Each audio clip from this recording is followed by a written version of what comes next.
All right, guys, so on this episode of Dyno Times, we have Stephan here with a Mini Cooper S and LS swap the world, right? Right. All right. Thing looks amazing, by the way, and thank you for coming. Thank you. I want to know, where'd you come up with the idea from this? Can you tell us, what do you have done?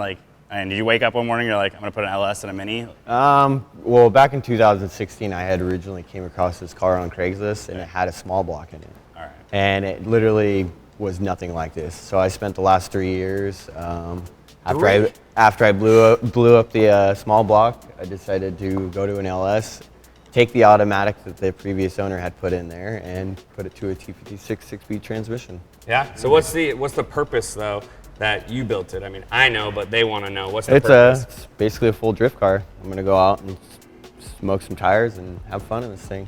Why the platform? It was basically there, and that's what I wanted to work with. So You actually went out looking for a Mini Cooper? No, it was. Like I said, I came across it back in 2016 on Craigslist. Seeing it, I was like, it had a 68, 98 turbo on with a small block, so it's pushing about 450 horsepower back then. So we'll see what it's making today, but I just wanted to change it to an LS and go to something more reliable instead of carbureted. And How does it drift with such a short wheelbase? Is it like a quad, just whipping it around? It loops around a little bit, but we'll see. We'll see now. So in terms of power, what's done to the motor? Basically, we got dual valve springs, push rods, comp cam. Nothing too crazy. Nope. It's got 317 heads. Okay. So. All right. And I noticed it's NA. It is NA. So this is the part of Dyno Times where everyone gets to guess the horsepower. You guys first, and then we all take a guess, and you as well get to take a guess. Right. Then there'll be 3 dyno runs. Closest without going over wins, and we're going to be using the Heartbreaker Mustang number. Okay. We can display Dyno Jet number if you want, but Heartbreaker Mustang number. So based on those mods, I will have to say, and that it's NA, I'm going to go with 432. To the wheel. Yep. All right. 485. 417. All right. I'll say 400. Yeah? Yeah. Cool. Dang. Well. Okay. Well, let's see what it does. Let's All go. right. Awesome. Let's do it.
That's not right.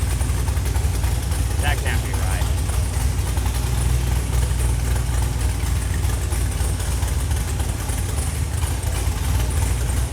What's happening at 2850 again? Dyno. It did the same as 220, but it did it at 2859.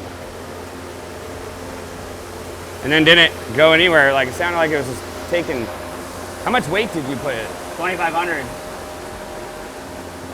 So is that making any sort of, do you know what you put it on the dyno yesterday with I mean, not yesterday. When you tuned the car, what weight did you put in? I'm not sure. I can call my guy. Yeah, it'd probably be good because that's what dictates how the eddy current works to create load. Okay. Yeah. And it's not creating load, it created too much. Dyno problems. When I was getting in the car, this fell off and went down. Oh, nice. Yeah, that was scary. I didn't want to move. Vampire clip life. I mean, it's a custom creation, so you don't know how much it really weighs and how eddy current works and simulating load on the street. And so we put it at 3,000, and so when you tune the car, it was at 2,000 pound, right? 2,200. Or 2,200, sorry. So we're gonna go to 2,200 and let it get a nice run. Definitely didn't spin the tires or do anything. No. All right, do another. This happens. That's what I was saying. All right.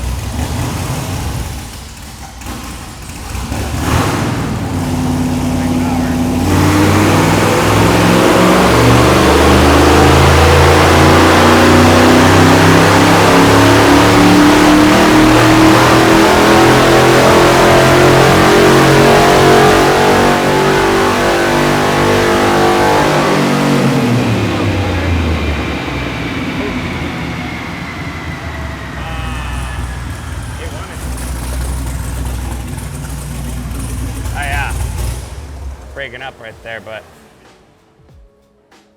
I mean, pretty much 237.64 on there and 195. So we got peak horsepower, dyno horsepower, 212 at 5120. So your corrected horsepower would be 263.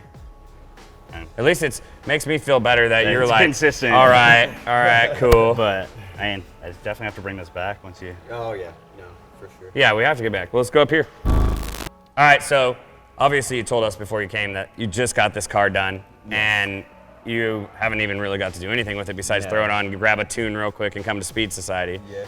So what horsepower were you hoping for? I was hoping for around the 400 range. That's what when you built the car, that's what you were going for? So back to the drawing board, take the heads off Take and the go. heads off, change the lifters, and to an LS7 lifter, and I should get my range. So you're gonna have to come back and show us that. Yes, I will. But so who's the closest without going over though? So our final number was 226. I think we all went over. We all went over. Oh, we all went over. Yeah. Did you guys go over? Drop it in the comments. First one, let us know. We're giving away a swag bag, Speed Society, only during live. So if you've already watched this or it's not live, you got to remember every single time Dyno Times goes live, on that day, at that time, you guys get a shot at a swag bag. We'll probably give away 4 or 5, right? Yeah. So closest without going over, I mean, that's the way we got to do it. The amount of detail and time that went into the car and knowing what comes here horsepower-wise and seeing it, and I was like, okay, it's NA. Yeah. I was definitely thinking same thing as you, like it'd be 450, 500. But the thing looks amazing. Yeah. Thanks Okay. for coming, for sure, Thank you. dude. Yeah, appreciate Absolutely. And I think the internet's gonna love it. So he's got something cool. So obviously we want to see cool. Earplugs are going back in. Do we need earplugs? You sure do. Oh, we're on a 2-step, huh? We're gonna shoot flames.